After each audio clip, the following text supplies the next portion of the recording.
Attack types. So I'm a big fan of Sun Tzu, who wrote the book, The Art of War.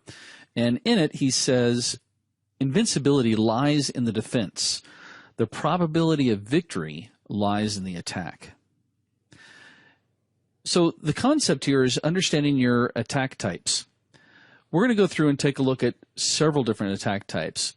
What usually happens is that most techniques and tools that you'll come across are used for locating different vulnerabilities. They're used to compromise the system. They're used for running exploits. And once the vulnerability is located on a machine, the attacker can then go through and exploit the vulnerability and install his own malicious software. Now, things like backdoors or rootkits or Trojans, these are all form of malicious types of software, or what we refer to sometimes as malware.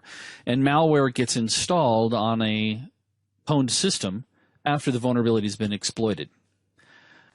Now, some of the most common methods that attackers use on application servers and database servers include things such as a buffer overflow or an SQL injection. And we'll talk about those a little bit later on. In fact, we'll actually get into those. We have whole dedicated modules just on SQL injection and buffer overflows.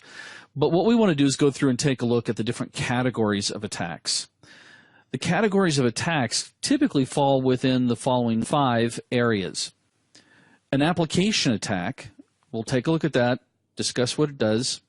We'll also take a look at misconfiguration attacks. We'll then look at our shrink wrap code attacks, our operating system attacks, and then finally we'll go through and look at the different entry points that attackers will use to implement these types of attacks.